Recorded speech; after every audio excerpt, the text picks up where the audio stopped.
Hello, everybody. Today we have Jason Khalipa, the former CrossFit Games winner in 2008, I believe. Yes. He owns a string of gyms, Jiu-Jitsu guy, interesting dude. There was a little bit of lag in this episode, so that was kind of hard to navigate around, but did our best. Yeah. And yeah, so I guess go check out our sponsors. Adaptive Tactical, adaptivetactical.com, promo code MP20. That'll get you 20% off of everything on the website. Yeah. Free shipping if you spend over $50. Go check out Mountain Primal Meat, mountainprimal.com, promo code MISSIONPREP, all one word. Get your meat. Get your meat. Yeah, so hope you guys enjoy this episode. We've I think we mentioned last week we have some people lined up that are going to come on. We got some cool guests coming at you guys. So, yeah. So exciting. What's new with you? Nothing. That'd be cool if there was. I know. We're pretty boring. You have school. That's about it. Maybe I'll get my nipples pierced next week and talk about that. We should. I think they already are, but it's fine. Shit. But no, yeah. So enjoy this episode and we'll see you guys next week. What's Mission Prep? Tell me what that's all about.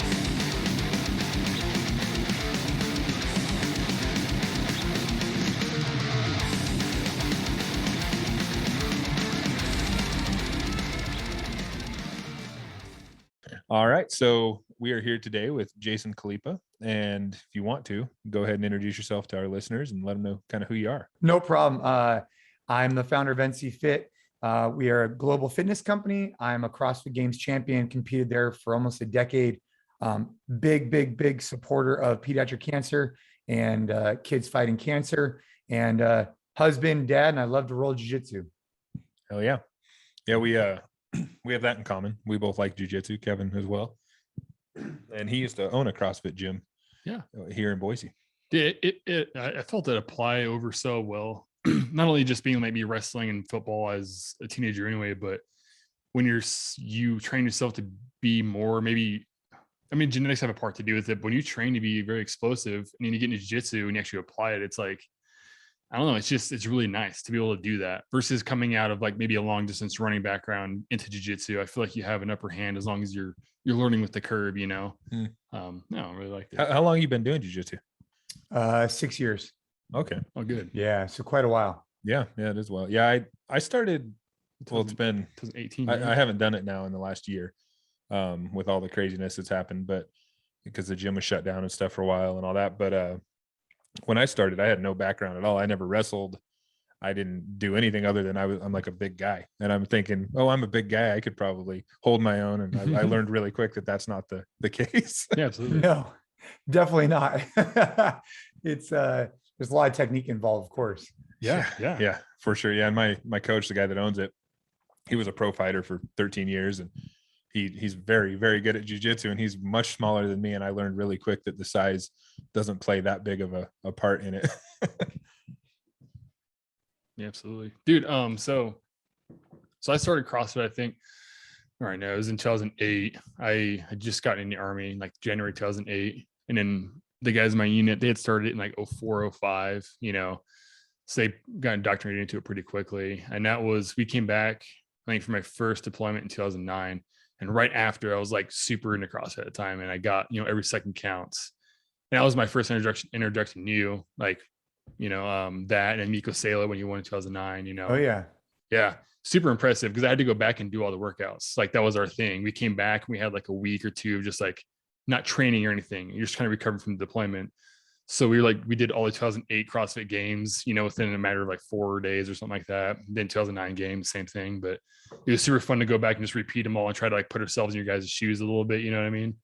But that was very impressive. That was just like one of the cool stories to kind of talk to you now as to when we first saw you win, it was the guy that no one was watching and it just, blew everybody up, Yeah, that documentary is pretty cool, actually. It's called Every Second Counts. And it's just a cool documentary because they tracked a few CrossFit athletes for a while. And then I kind of came out of the blue. I knew quite a few people there. they had seen me one time at like a CrossFit level 1. But aside from that, they didn't really know who I was. They had no idea. And it was just cool to kind of come out of nowhere and win. And, those events were really unique because it'll be the only games year ever where they could do it the way they did it, because the time domains were all relatively similar. Traditionally, if you're looking at a CrossFit Games, you have long events, short events. And so you couldn't do it the way they did it, where they basically did your culmination of times. But the only way you could do that is if all the events had similar time domains, more or less, specifically shorter ones. Because if you start, like, let's just say they did the same thing now, but you had an hour-long event and someone finished in 45 minutes, someone else finished in 55. I mean, making up 10 minutes on a workout is very, very difficult, especially for a short one. So back then, they weren't really testing multiple time domains. A lot of them were pretty short.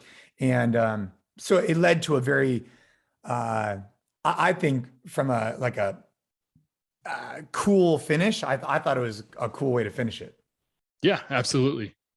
And and there's certain people, like me being one of them for sure, who, that's where I excel. Like, I'm not going to excel on a Murph or anything like that. Like, my attention span doesn't even go that far anyway. But like, in like 14-minute sub workouts, like, I can go fucking wreck house. And so let's do a bunch of those, 5 to 14 minutes, but I noticed that too. Like, as it was going along, especially like around 2012 and after that, I noticed, I don't know, it just got a lot different. Not in a bad way whatsoever. And really cool, like just getting out of the box a little bit, and I don't know if that was all Dave Castro. I don't know exactly how that works, but that was pretty cool.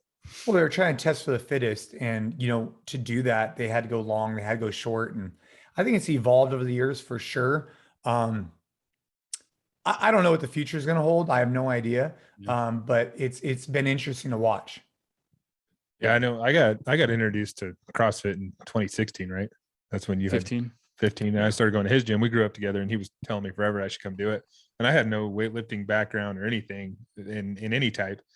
And getting into that was really cool because this is the first time I ever went to a gym and kind of felt I was lost a little bit, but I felt kind of accepted no matter what was happening.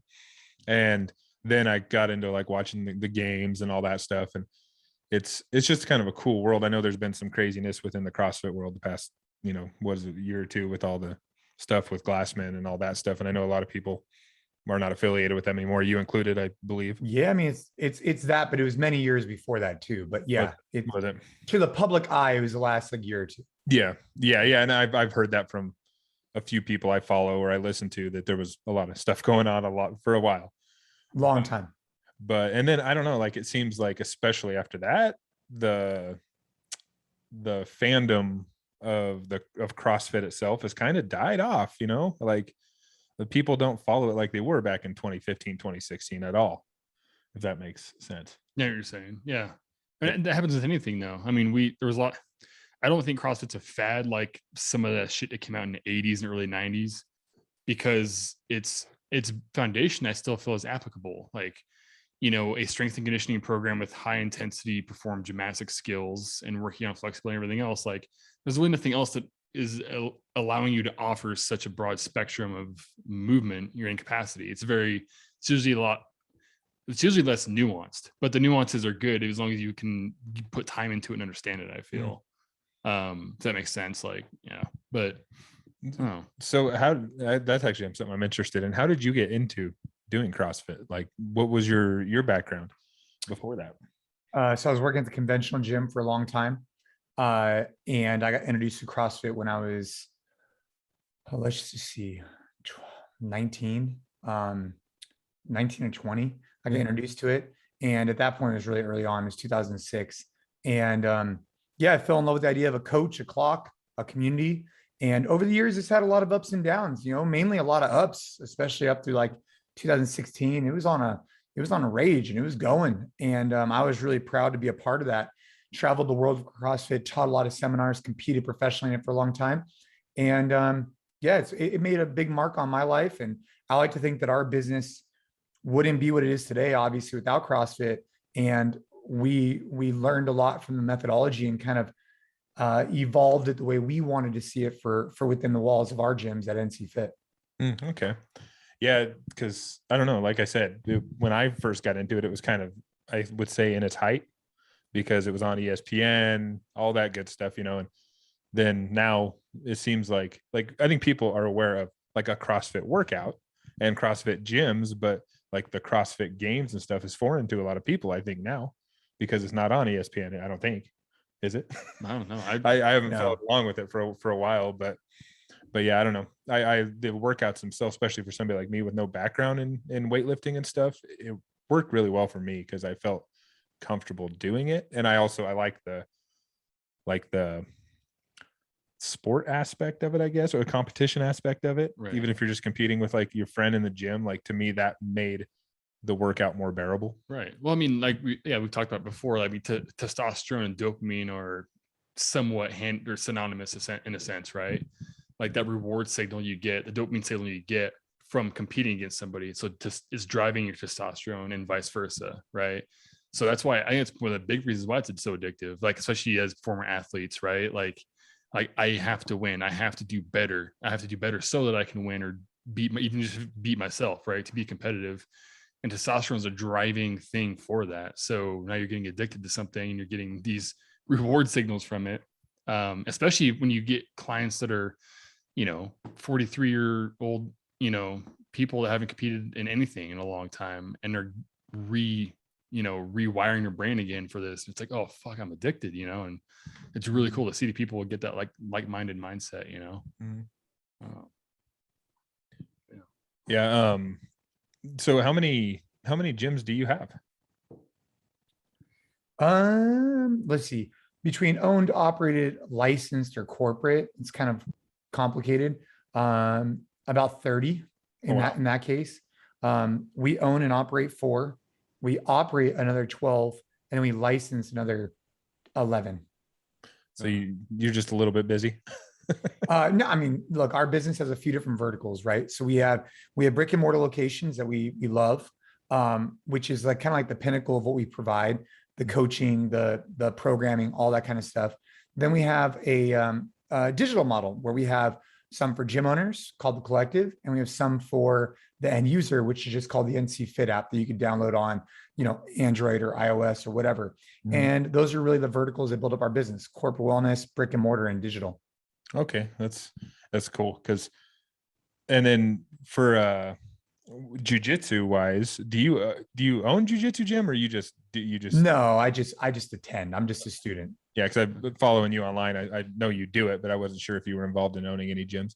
No, back in the day, we used to have jiu-jitsu at a few of our different locations we subleased out to, but that's not something we do today. Okay, gotcha. That's cool. How many do you have any overseas, right?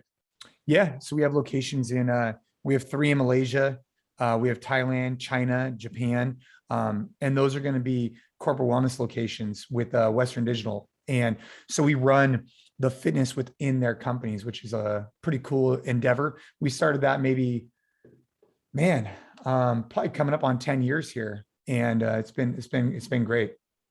That's really cool. Yeah. So how often do you get to travel over there, or do you? I used to travel over there all the time. Before COVID, I was on a plane probably once a week. Now I've obviously, because of COVID, I reduced that a ton. Once I can travel again to Asia, I need to go out there to go check on a few things. Oh, so, super cool. I have a question, like regarding the COVID stuff with your gyms. How did that affect, especially in California, which is a little more restrictive than some other states? How did that affect what you do, like with everything having to shut down and all that crazy stuff? Well, I mean, it's been detrimental from a revenue perspective. I mean, we had hundreds of thousands of dollars a month get turned off, which is very difficult. But that being said, right, it was at the time outside of our control. Mm-hmm. And so what was in our control is pivoting for more digital and looking for diversified revenue streams. And so, now looking back on it, COVID allowed us to solidify our team, get more buy-in, focus on our culture, and expand more digitally. So for that, I'm very grateful. And the challenges on brick and mortar, we're coming out of it. We're building back. I mean, in the Bay Area, we still have mask mandates, but hopefully those are going to go away pretty soon. But you're allowed to be open now. Is that right? Yeah. Good. Yeah. Cause like we were talking about before I started recording, cause I had listened to your podcast today, and you talked a little bit about the podcast you were on. And so I went back to listen to that. And like you were saying before, like if people can sit down and have a conversation, even if you have different views, especially with something as polarizing as COVID, and vaccines and all that stuff. Like, it seems like if you watch the internet or the news that everybody hates each other because they got a vaccine or didn't get a vaccine. But going back and listening to that podcast you were on, and you mentioned, you were vaccinated, and then those guys who it seemed like you're friends with were not. You guys didn't get mad at each other. You had a conversation about it, which is, I think, what needs to happen. And I think it does happen. I just think if you watch social media or the news, you think that that's not happening. Well, because everybody's yelling at each other online. Exactly. And when you actually sit down and talk to somebody, it's because it's not sexy for a headline to be, these people come together and have a discussion. What they want to do is they want to create division, right? And so if you're not paying attention, you can get sucked up into it really bad, including myself, right? Where you can just assume everybody hates each other. Mm-hmm. But the reality is a lot of people, most people, can see the bigger picture in that, hey, there's people that are vaccinated, there's people that are unvaccinated, there's different reasons for that. And we should just talk about it. And you might disagree with them, but it doesn't mean that they're a bad human. And so anyways, that was a lot of what the podcast was about. Yeah. And I agree with that statement. Like myself, same. I got vaccinated because I felt that was right for me and my family. And I know people that have not. And when I talk to them, I tell them, like, this is why I did it. And yeah, I think you should, but I'm not going to hate you if you don't do it. And I think that's more normal than it's painted out to be. Oh, and, yeah, for sure. Yeah. And listening to you on that podcast, it was really cool to kind of hear you speak your side, and you didn't like go around the bushes, beat around the bushes, like saying, trying to make it look a certain way. You told them why you did what you did. You talked about your daughter, and that meant a lot to me, being a father. I mean, my kids are the most important thing in the world to me. Yeah.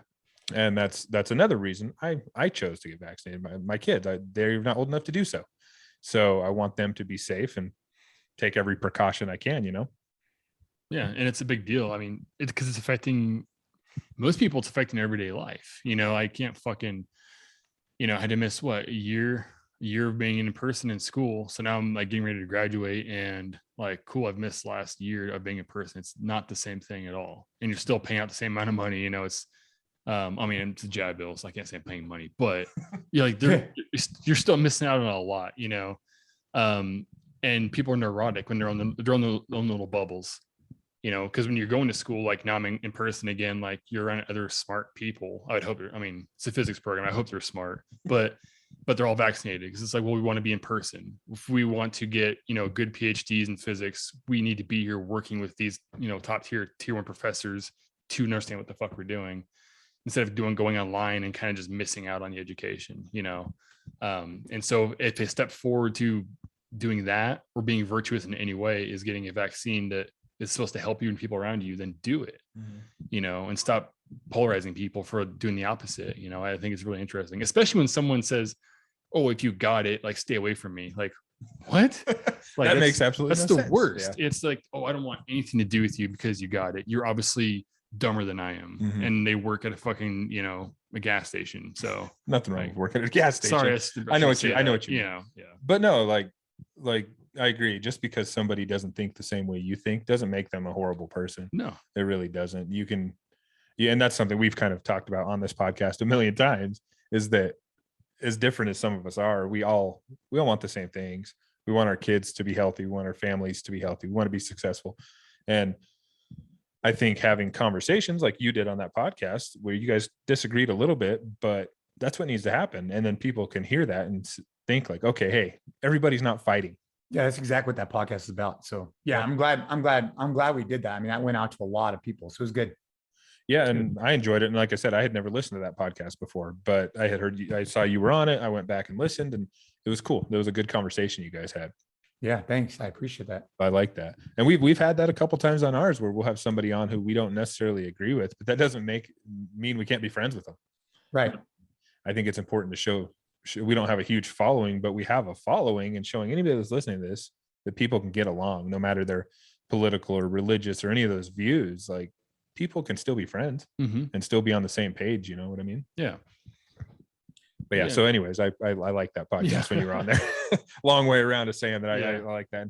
And I like that, because like with our podcast here, we started this off with wanting to talk to all sorts of different people, right? From different backgrounds. And we got into this little niche of having the same type of people on every single episode. And then you create like an echo chamber, I think is what you call it, where everybody's thinking the same way. And I don't, neither of us want that. We want to hear other perspectives.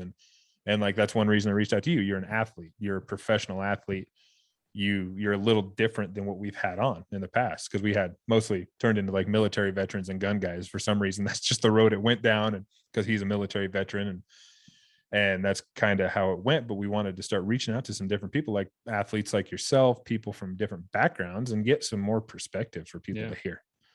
If that makes sense. Plus, everyone's interesting. I fucking loved having Rob on, the big son of a bitch. Yeah. But no, so I want to ask a little bit, because I know some people that do use the app and everything. Like, so I guess where did because your methodology for your program differs a little bit, and I think for the better, because I've seen it and I think it's very well thought out. Like, what kind of drove you to branch out a little bit? I mean, I know it's a lot of it's probably experience, but can we get like into your methodology a little bit, like in your programming?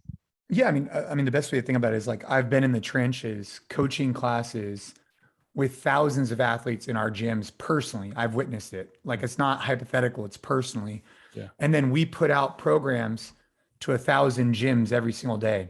So we receive a lot of feedback, and we use that feedback to determine the next steps for our programs. And so it's really just an evolution about bridging the gap between kind of what people want, what people need, and providing a variety of different solutions for that. Because if people want to snatch and rope climb, we got you covered. Our model is not traditional CrossFit. It's a variation of that, where it's more practical application that we've used because we're in the trenches. Or you could just do our NCX program, which is fundamental strength conditioning. You won't snatch, you won't rope climb, you won't do overhead squats in that program. And that's okay, right? And then we have other programs that are dumbbell only, or potentially a new one we're releasing called NC Flex that's a little bit more bodybuilding focused. And so for us at our gyms, we're focused on functional training. We're focusing on helping athletes live better outside the gym, to live a free and full life, right? To be able to go do things. And our workouts in the gym are designed to complement that. And so you're not going to find us just coming in and doing 30 muscle ups for time, because most people, most of the time, will not get a good stimulus from that, because they haven't had enough exposure, nor do they even want to at most parts. So for us, we are not old school, traditional 3 on, 1 off, single modality day CrossFit. And that's okay. And if someone wants that, there's a lot of programs available for them. But for us, we're going to take a little bit more forward, more practical approach based on our experiences. Right. No, and that makes a lot of sense. I mean, I think there's always been these weird waves in CrossFit too, of going between like, oh, we're going to start out with strength. Oh, we're not, like, because it's going to burn you out before you do your, like Metcon. And it became in itself a little neurotic, I think. Because like, what was wrong with doing strength first? What was wrong with getting a good release of free testosterone before you did something else that was maybe what you were practicing in the strength, right? Like, I never saw an issue with that, as long as we're burning ourselves out. Like, and I really like that, because I've seen, like I said, I've seen some of the program you guys have. I have some friends that use them. Like, it's awesome. Like, I would definitely follow it, because it looks fun, but it's very applicable to what we're trying to, get out of it, So that's why I kind of want to pick your brain on it, because it's a very well thought out program. And we have a really good team too, right? Because we've been doing this for so long, we now have 10 full-time people that all they do is focus on programming. Okay. So we have our 2022 roadmap already complete. Then we break it down from 2022 to quarterly, to monthly, to weekly, to daily. We test every workout that's performed at our gyms. And we have a team of experts that curate these things. So they're tested, they're curated by people who do coach, and that's all their full-time gig is, right? So they coach maybe, 5 to 10 classes a week at the most, and the rest of their time is spent programming. Wow. Okay. Did you see like a huge upswing on that side of things, like the app side of things with COVID? Well, the collective saw some growth because we provided gym owners tools that we were using in our own gyms. Mm-hmm. And that's what's really important about the collective, the B2B product that we offer. Like, if you're a gym owner, if a gym owner is listening, like, we're not just talking about hypotheticals. We're providing business tools and resources that we use at our gyms every single day. We're not just in our house's garage gym programming for a regular gym. we actually own gyms. And so we saw growth there because we provided tools that we needed. And then for the end user model, yeah, we've seen some growth there, but we're still refining that model. I think we've refined our B2B, but our B2C still needs a little bit of adjustment, a little bit of tweak here and there on the app. I think it's great, but we need to make sure we message it effectively. Yeah. Well, I know because during COVID, I mean, the virtual thing, that's just kind of how people had to do things. And I know like the gym that I do jiu-jitsu at, my kids went through their program as well. My older son was doing their Kempo program there, and they had to go all through Zoom. And as rough as that can be, it worked. He got his next belt promotion through Zoom, which was crazy. We bought a bag and put it in our garage and bought some mats, but the virtual thing has become something that some people still have to use to this day for some, depending on who you are and what you do and where you live. But I don't know, like I try to look at the positive sides of shitty things like the whole COVID situation. And I think a positive side is people learned how to adapt and do things a different way that they would have never thought of doing it. It's like doing a martial arts class through a Zoom call.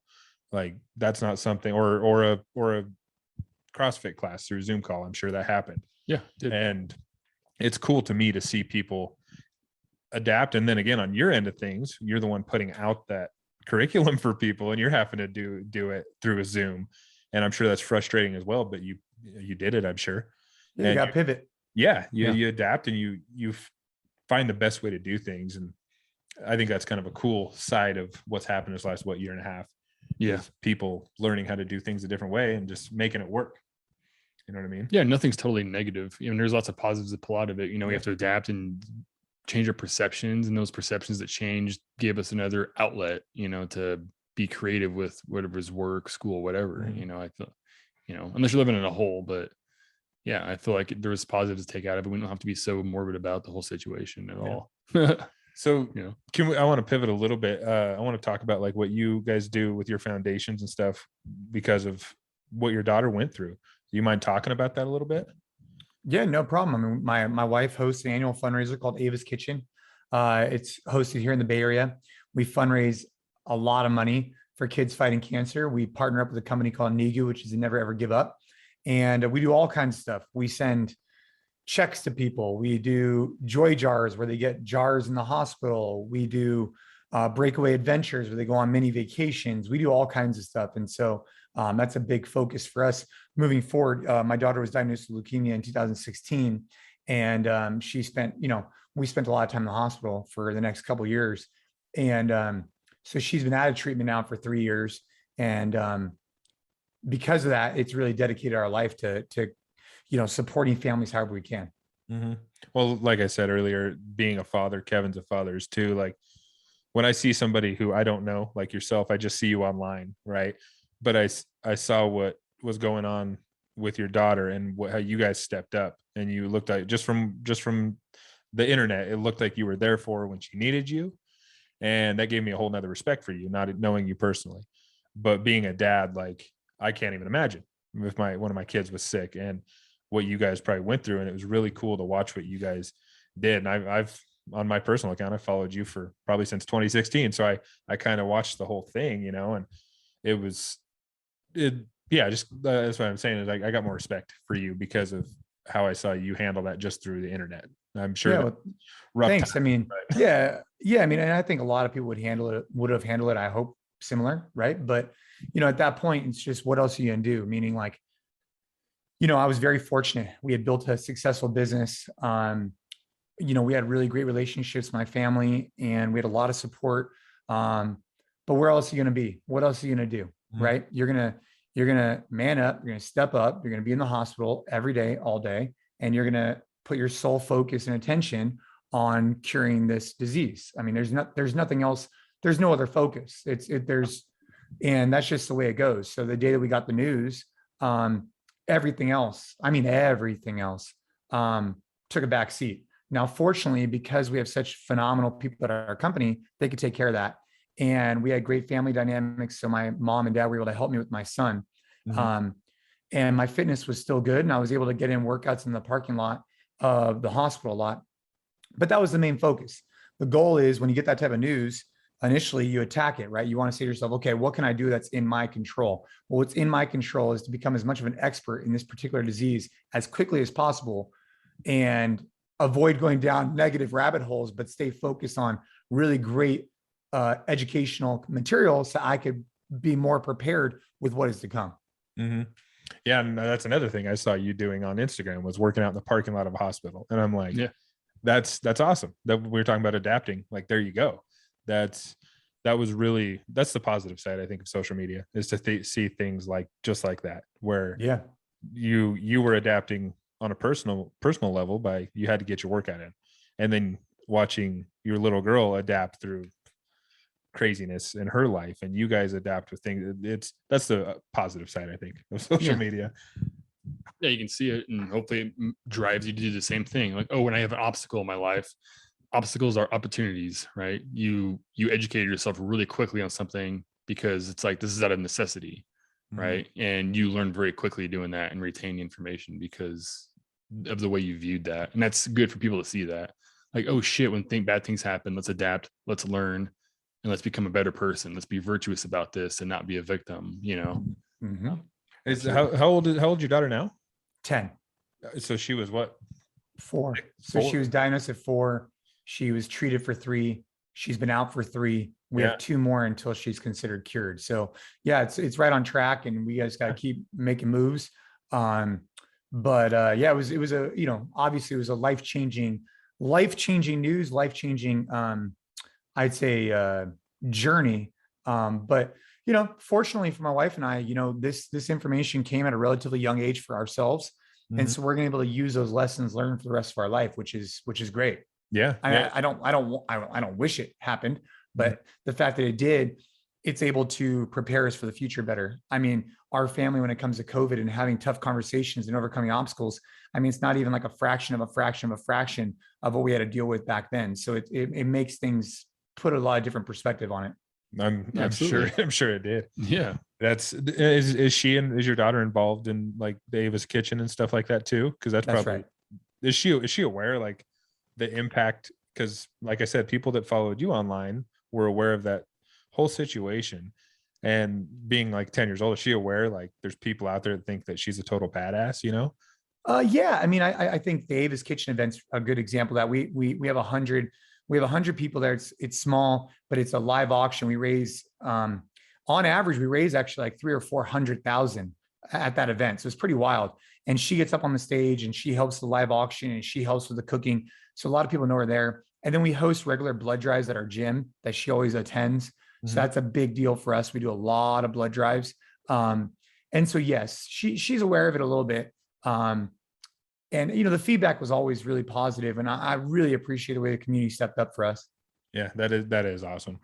And that's, like you said, after going through that, other things probably don't seem so bad. Yeah, that's right. Yeah. And it's unique to have that community, because again, whether it's CrossFit or, a branch off of it, you don't really see that in a lot of places. Like you know what I mean? Like you see it in tight groups in the military, but it's just like, hey, we work at a corporate office somewhere. People don't necessarily do that either. Like when people really struggle or suffer together, that's what makes you get really close together. And so that's honestly my biggest takeaway from, the last, 12 years, 13 years of CrossFit is the community. Absolutely 100%. Because you suck it up and you eat shit with people, and then they got your back no matter what, Yeah.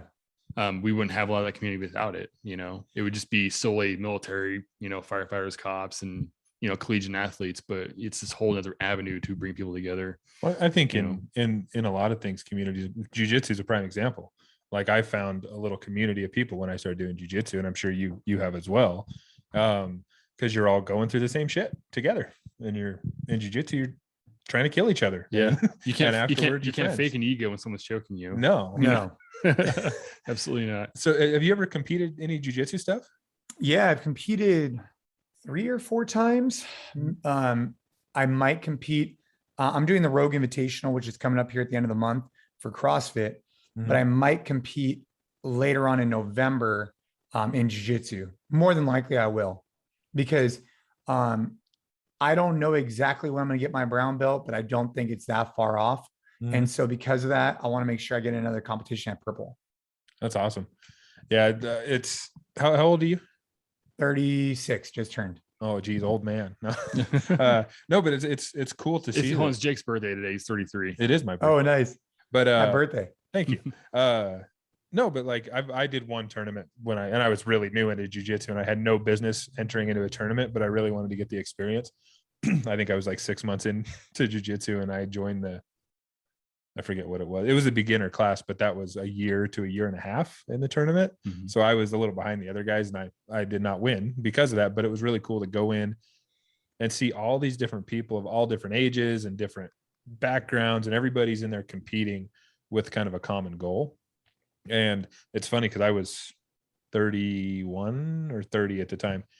And because I was a beginner white belt, beginner heavyweight, there was not much for me to pick from because there's not very many beginner heavyweights. And so they had to merge my class and the masters together, which the masters was 35 and up, which to me is not masters. That's not old, but it was 35 and up. So it was me and the other guys were like 35, 36, 37. But they had to merge us together. And it was cool to see all these different ages, different backgrounds. Yeah. All in there just kind of trying to prove something to themselves. And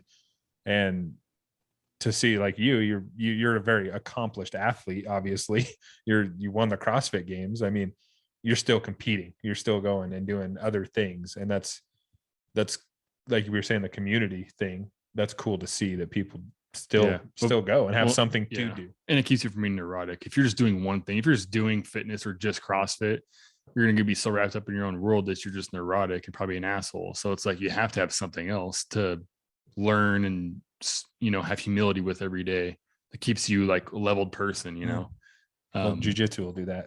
Yeah, that'll do that. Part. Yeah, exactly. No, but we do appreciate you coming and doing this. Yeah, no problem, man.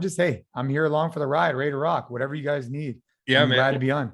Well, it's especially sometimes it's hard, like when you don't personally know somebody. Like this is our first time we've ever kind of met face to face, and it's through a computer screen. But even then, you can still have just a conversation and kind of pick each other's brains a little bit. And that's kind of what we do. And we've done a lot of Zoom podcasts, especially with COVID and especially because of just not living in the same areas. But you can have a good conversation still through Zoom. It can be kind of challenging sometimes. Well, I mean, you can't touch the other person's leg and stuff. Well, like, that's what I like to do when I come in person. Like, oh gosh, dude, I like to make it weird for a while, make you coffee, But no, I mean, there's also like you get a little bit of a lag sometimes with Zoom, and that'll make it awkward. Yeah, we have a lag right now. That's cool. Yeah, it has lagged a little bit, but it's cool. Like I said, people from different backgrounds, different walks of life who probably never would have ever had a reason to talk to each other. You can do that now. Yeah. And you can kind of get a different perspective. So yeah, and that's the purpose. That's the whole purpose of this podcast. It's like, it's somewhere between like, Seinfeld, where it was like, it's a show about nothing, and like something about something, you know what I mean? Like, it's not specifically about like, I want to ask you about like what kind of shoes you wear. Like, we just want to get people's like motivations, like people that are successful for one, or at least driven. When the driven people are usually always successful, it's synonymous with each other, right? So what drives a person? Was it events in their life? Is it just an innate thing? And if it can inspire somebody to get their ass up 2 hours earlier every day, like, yes, because then we're surrounding ourselves with better people, and it makes us feel better, right? It's more that tribal instinct, right? Like, like,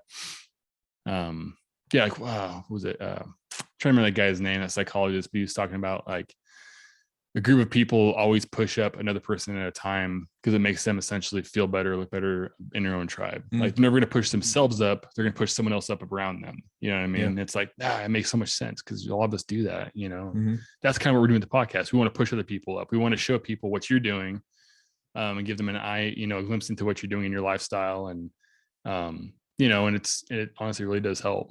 Well, people always ask me, they're like, what's the theme of your podcast? I'm like, we don't Seinfeld, dude. We don't have a theme. We don't have a theme. Like we kind of just wing it, and we go into it kind of blind sometimes. But sometimes with people we barely know, and it can turn out good because today talking to you, we've in this short time, our listeners, if they don't know who you are, they're going to learn a little bit about you, and hopefully it'll be motivating to them.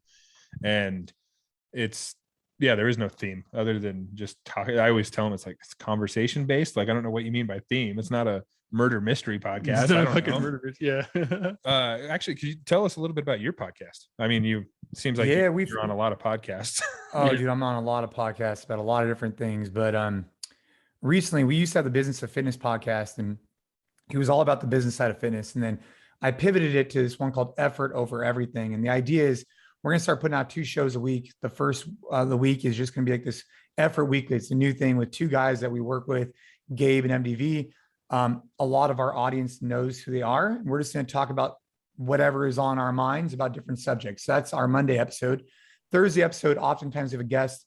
This week, I think it's actually going to be Tim Kennedy. We're going to talk about Apogee, which is a school. We've had quite a few. I mean, we just have guests on Thursdays and we do solo episodes on Monday with the, Gabe and MDV. And the idea is to pivot from just about business to more idea of like, putting in effort in your daily lives and what does that mean to you? And just having great conversations. It's things that I'm interested in, right? I'm very interested in children and their fitness.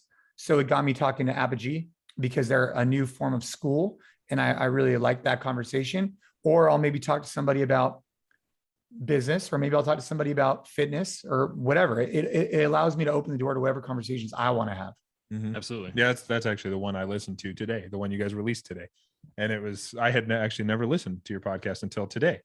And I was listening to it this morning and I'm like, I got a new podcast to listen to now because I enjoyed it. Yeah, it was just like that Monday session. We talked about different subjects, and then Thursdays with the guest. That's cool. Yeah, we've done a few with just Kevin and myself with no guest, and sometimes they go really well. We'll just sit here and be our idiotic selves and bullshit with each other. But it's so much better for us to have a guest because you have someone else to bounce off of a little bit. You know what I mean? Yeah, for sure. And that's the thing is we always like our style of podcast is a little different too, which I think rounds this out because, I love informative podcasts. I love it when cause that's kind of my pipeline, right? Is astrophysics. I love it when scientists are on like Joe Rogan and stuff like that. Like I want to be informed. I want to know how your mind works. I want to know the science of things and move forward with that, like if I want to laugh, I'll go fart in a bathtub, but I'm here for like information, most of the time. And that's why I'm really interested too with Tim Kennedy because I've been following out on Instagram. I'm like, oh man, it looks so cool. Like just because what he's doing is it's a step backward, which is a step forward. It's going back to, hey, here's how the brains function in small kids. Here's what's going to benefit them versus sticking them down in a chair for 8 hours a day. Because that is, the modern society is not based off of a very modern approach. That doesn't really work very well. It does for some kids. And he's absolutely right. That contrarian idea is really just real, and so yeah. I'm definitely going to listen to that because that'll be really cool For sure. Awesome. Yeah, no, check it out. It should be coming out on Thursday. Fingers crossed. Awesome. Yeah. That's another guy we've been trying to get a hold of is Tim. Oh yeah. We know people that are friends with him. We're friends with people that are friends with him, but he's a hard guy to track down. Yeah. Absolutely. But yeah, so awesome. Well, I guess we can go ahead and wrap this up. Yeah. If you want to tell our listeners where they can find you and all the stuff you do, and I'll put a lot of that in the description of the podcast. I mean, they can go to nc.fit. They can go to Jason Khalipa on Instagram. That's probably the best 2 places, right? nc.fit on Instagram or nc.fit on the website. That's it. And then Jason Khalipa. Awesome. Well, dude, we appreciate you doing this. It was good talking with you. And yeah. Take care. All right. Keep charging, keep getting after it. And I hope you guys have a great day. You too, man.